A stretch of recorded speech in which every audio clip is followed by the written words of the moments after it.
അമ്മയെ വീൽചെയറോടെ റെയിൽവേ ട്രാക്കിലേക്ക് തള്ളിയിട്ട് കൊലപ്പെടുത്തിയെന്ന കേസിൽ മകൻ അറസ്റ്റിൽ. തിരുവള്ളൂർ മനവൂർ റെയിൽവേ സ്റ്റേഷന് സമീപമാണ് ഞെട്ടിക്കുന്ന സംഭവം. ആവടിയിലെ ഹെവി വെഹിക്കിൾസ് ഫാക്ടറിയിൽ കരാർ ജീവനക്കാരനായ പാർത്ഥസാരഥിയാണ് അമ്മ പത്മാവതിയെ ട്രെയിനിന് മുന്നിലേക്ക് തള്ളിയിട്ടതെന്നാണ് പോലീസ് കണ്ടെത്തൽ. ചൊവ്വാഴ്ച രാത്രി 7 മണിയോടെയാണ് സംഭവം.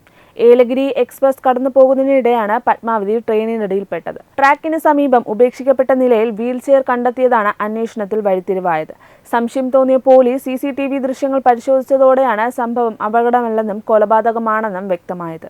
ശാരീരിക പരിമിതികൾ നേരിടുന്ന അമ്മയെയും സഹോദരനെയും പരിചരിക്കാനുള്ള ബുദ്ധിമുട്ടും സാമ്പത്തിക പ്രതിസന്ധിയും കാരണമാണ് കടുംകൈ ചെയ്തതെന്നാണ് പാർത്ഥസാരഥിയുടെ മൊഴിയെന്ന് പോലീസ് പറയപ്പെടുന്നു.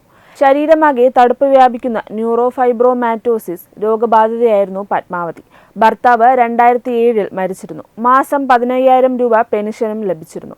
ഭാര്യയിൽ നിന്ന് വേർപിരിഞ്ഞ് താമസിച്ചിരുന്ന പാർത്ഥസാരഥിയായിരുന്നു അമ്മയെയും ശാരീരിക പരിമിതിയുള്ള സഹോദരനെയും പരിചരിച്ചിരുന്നത്. മാസം 12,000 രൂപ ശമ്പളമുള്ള കരാർ ജോലിയായിരുന്നു ഇയാൾക്ക്. സാമ്പത്തിക ബുദ്ധിമുട്ടുകൾക്കൊപ്പം കടുത്ത മദ്യപാനവും ഉണ്ടായിരുന്നുവെന്നാണ് റിപ്പോർട്ടുകൾ. സംഭവത്തിൽ പോലീസ് വിശദമായ അന്വേഷണം തുടരുകയാണ്. 2 കൊലപാതകങ്ങൾ, 2 കാരണങ്ങൾ, പക്ഷേ ഒരേ ചോദ്യം: കുടുംബങ്ങൾ എവിടെയാണ് തകരുന്നത്? ഒരു റെയിൽവേ ട്രാക്കിന് സമീപം ഉപേക്ഷിക്കപ്പെട്ട ഒരു വീൽചെയർ. ആദ്യ നോട്ടത്തിൽ അതൊരു സാധാരണ സംഭവമായി തോന്നിയേക്കാം. പക്ഷേ ആ വീൽചെയർ ഉയർത്തിയ സംശയം ഒടുവിൽ ചെന്നൈ പോലീസിനെ എത്തിച്ചത് ഞെട്ടിക്കുന്ന ഒരു കൊലപാതകത്തിന്റെ ചുരുളടിച്ചെടുത്തേക്കാണ്. വീൽചെയറിലിരുന്ന സ്വന്തം അമ്മയെ മകൻ ട്രെയിനിന് മുന്നിലേക്ക് തള്ളിയിട്ടെന്നാണ് പോലീസ് കണ്ടെത്തിയത്. അമ്മയെ പരിചരിക്കാനുള്ള ബുദ്ധിമുട്ട്, സാമ്പത്തിക പ്രതിസന്ധി, മദ്യപാനം, ജീവിതത്തിലെ നിരാശ ഇവയെല്ലാം ചേർന്നാണ് താൻ ഈ കടുംകൈ ചെയ്തതെന്നാണ് മകന്റെ മൊഴിയെന്നാണ് റിപ്പോർട്ടുകൾ. എന്നാൽ ഇതേ സമയം കേരളത്തിലെ കരുവാറ്റയിൽ നടന്ന മറ്റൊരു കൊലപാതകവും സമൂഹത്തെ ഞെട്ടിച്ചിരിക്കുകയാണ്. അവിടെ ആരോപണം മറ്റൊന്നാണ്. ഒരു പ്രായപൂർത്തിയാകാത്ത പെൺകുട്ടി ഉൾപ്പെടെയുള്ളവർ ചേർന്ന് ഒരു വയോധികനെ കൊലപ്പെടുത്തി സ്വർണവും പണവും കവർന്നെന്നാണ് പോലീസ് കണ്ടെത്തൽ. ഒരു കേസിൽ പരിചരണത്തിന്റെ പേരിലുള്ള തകർച്ച, മറ്റൊരു കേസിൽ ഭരണത്തിന്റെയും ആഗ്രഹങ്ങളുടെയും പിന്നാലെയുള്ള കുറ്റകൃത്യം. 2 സംഭവങ്ങൾക്കും പശ്ചാത്തലം വ്യത്യസ്തമാണ്. പക്ഷേ രണ്ടും നമ്മളോട് ഒരേ ചോദ്യമാണ് ചോദിക്കുന്നത്.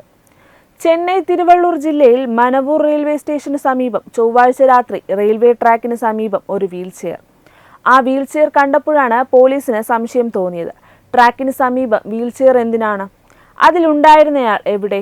ഇതായിരുന്നു അന്വേഷണത്തിന്റെ തുടക്കം. പിന്നീട് CCTV ദൃശ്യങ്ങൾ പരിശോധിച്ചു. അപ്പോഴാണ് സംഭവത്തിന്റെ ഭീകരത പുറത്തു വന്നത്. വീൽചെയറിൽ ഉണ്ടായിരുന്ന സ്വന്തം അമ്മയെ മകൻ റെയിൽവേ ട്രാക്കിലേക്ക് തള്ളിയിടുകയായിരുന്നു എന്നാണ് പോലീസ് കണ്ടെത്തിയത്. ഏലഗിരി എക്സ്പ്രസിന് മുന്നിലേക്കാണ് 71-കാരിയായ പത്മാവതിയെ തള്ളിയിട്ടതെന്നാണ് റിപ്പോർട്ടുകൾ. അപകടമെന്ന് കരുതാവുന്ന ഒരു സംഭവത്തെ കൊലപാതകമാക്കി മാറ്റിയത് ആ വീൽചെയർ ആയിരുന്നു. കാരണം അമ്മയെ ട്രാക്കിൽ എത്തിച്ചതിന് പിന്നിൽ മറ്റാരുമല്ല, മകൻ തന്നെയാണെന്ന സംശയം CCTV ദൃശ്യങ്ങളിലൂടെ ശക്തമായി. പാർത്ഥസാരഥി എന്ന 44-കാരനാണ് കേസിലെ പ്രതി. ആവടിയിലെ ഹെവി വെഹിക്കിൾസ് ഫാക്ടറിയിൽ കരാർ ജീവനക്കാരനായിരുന്നു ഇയാൾ. മാസം 12,000 രൂപയായിരുന്നു ശമ്പളം. ഭാര്യയിൽ നിന്ന് വേർപിരിഞ്ഞ് താമസിക്കുകയായിരുന്നു. വീട്ടിൽ അമ്മയും ശാരീരിക പരിമിതികൾ നേരിടുന്ന സഹോദരൻ. ഇരുവരുടെയും പരിചരണം പ്രധാനമായും പാർത്ഥസാരഥിക്കായിരുന്നു. ഭർത്താവ് 2007 മരണപ്പെട്ടിരുന്നു. മാസം 15,000 രൂപ പെൻഷൻ ലഭിച്ചിരുന്നെങ്കിലും കുടുംബത്തിന്റെ മുഴുവൻ ജീവിതവും അതുകൊണ്ട് മുന്നോട്ട് കൊണ്ടുപോകാൻ എളുപ്പമായിരുന്നില്ലെന്നാണ് പുറത്തുവരുന്ന വിവരങ്ങൾ. ഇതിനൊപ്പം സാമ്പത്തിക പ്രശ്നങ്ങൾ, മദ്യപാനം, കുടുംബ ഉത്തരവാദിത്തങ്ങൾ ഇവയെല്ലാം ചേർന്നാണ് ജീവിതം തകർന്നതെന്നാണ് പോലീസിന് നൽകിയ മൊഴിയിൽ പാർത്ഥസാരഥി പറയുന്നത്. ഇവയെല്ലാം ചേർന്നാണ് ജീവിതം തകർത്തതെന്നാണ് പോലീസിന് നൽകിയ മൊഴിയിൽ പാർത്ഥസാരഥി പറയുന്നതെന്നാണ് റിപ്പോർട്ടുകൾ. പക്ഷേ ഇവിടെ ഏറ്റവും പ്രധാനപ്പെട്ട ചോദ്യം മറ്റൊന്നാണ്. ബുദ്ധിമുട്ടുകൾ ഒരാളെ കൊലപാതകത്തിലേക്ക് നയിക്കുമ്പോൾ അതിനെ എങ്ങനെ കാണണം? ഒരു രോഗിയെ പരിചരിക്കുക എന്നത് വെറും ഭക്ഷണം കൊടുക്കുകയോ മരുന്ന് നൽകുകയോ ചെയ്യുന്ന കാര്യമല്ല. ദിവസവും ഓരോ മണിക്കൂറിലും ഒരു മനുഷ്യന്റെ ആവശ്യങ്ങൾക്കൊപ്പം നിൽക്കേണ്ടി വരുന്ന അവസ്ഥ. പ്രത്യേകിച്ച് കുടുംബത്തിലെ മറ്റൊരംഗത്തിനും ശാരീരിക പരിമിതിയുണ്ടെങ്കിൽ ഉത്തരവാദിത്തം കൂടുതൽ കടുത്തതാകും. സാമ്പത്തിക ബുദ്ധിമുട്ടുകൾ കൂടുമ്പോൾ സമ്മർദ്ദവും വർദ്ധിക്കും. പക്ഷേ ഇവിടെ ഒരു അതിർത്തിയുണ്ട്.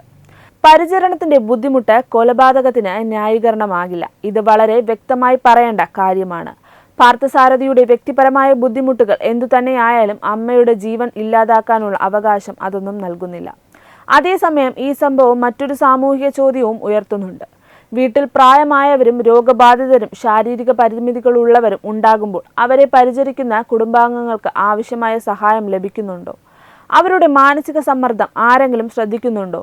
സാമ്പത്തിക പ്രതിസന്ധിയിലായ കുടുംബങ്ങൾക്ക് മതിയായ സാമൂഹിക പിന്തുണ ലഭിക്കുന്നുണ്ടോ? ഇത്തരം ചോദ്യങ്ങൾക്കും ഈ സംഭവം മുന്നിൽ നിൽക്കുമ്പോൾ പ്രസക്തിയുണ്ട്. ഇനി നമുക്ക് കേരളത്തിലെ കരുവാറ്റയിലേക്ക് വരാം. ചെന്നൈയിലെ സംഭവത്തിൽ പ്രതി സ്വന്തം അമ്മയെ കൊലപ്പെടുത്തിയെന്ന ആരോപണമാണ്. കരുവാറ്റയിലെ സംഭവത്തിൽ കഥ അതിലും ഞെട്ടിക്കുന്നതാണ്. പോലീസ് പറയുന്നതനുസരിച്ച് ഒരു വയോധികനായ ശിവൻകുട്ടിയെ വീട്ടിൽ അതിക്രൂരമായി മർദ്ദിച്ച ശേഷം കൊലപ്പെടുത്തുകയായിരുന്നു. പോസ്റ്റ്മോർട്ടം വിവരങ്ങൾ പുറത്തു വന്നതോടെ കൊലപാതകത്തിന്റെ ക്രൂരത കൂടുതൽ വ്യക്തമായി. തലയ്ക്ക് ശക്തമായി അടിയേറ്റിരുന്നു. അതിനെ തുടർന്ന് തലച്ചോറിൽ ആന്തരിക രക്തസ്രാവം ഉണ്ടായി. അബോധാവസ്ഥയിലായതിനു ശേഷം ശ്വാസം മുട്ടിച്ച് കൊലപ്പെടുത്തിയെന്നാണ് പോസ്റ്റ്മോർട്ടം റിപ്പോർട്ടിനെ ഉദ്ധരിച്ച് പുറത്തുവരുന്ന വിവരം. താടിയെല്ലിന് മുകളിലും ആഴത്തിലുള്ള പരിക്കുകളുണ്ടായിരുന്നു.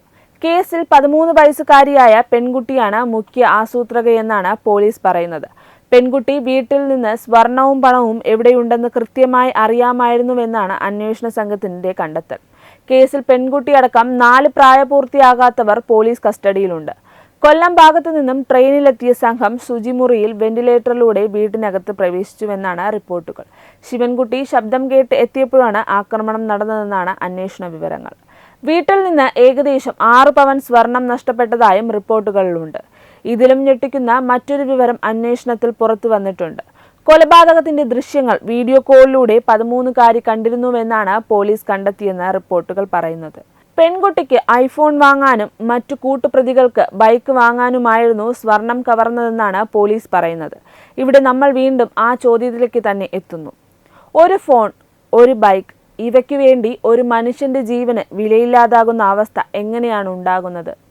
ചെന്നൈയിലെ സംഭവത്തിൽ രോഗബാധിതയായ അമ്മയെ പരിചരിക്കാനുള്ള ഉത്തരവാദിത്വവും സാമ്പത്തിക പ്രതിസന്ധിയും മദ്യപാനവും ചേർന്ന് മകനെ അതിക്രൂരമായ കൊലപാതകത്തിലേക്ക് നയിച്ചതെന്നാണ് പോലീസ് പറയുന്നത്. ജീവിതത്തിൽ നിന്ന് പുറത്തു കടക്കാനുള്ള തെറ്റായ വഴിയായി കൊലപാതകത്തെ കണ്ടെത്തിയതായാണ് പോലീസ് പറയുന്നത്.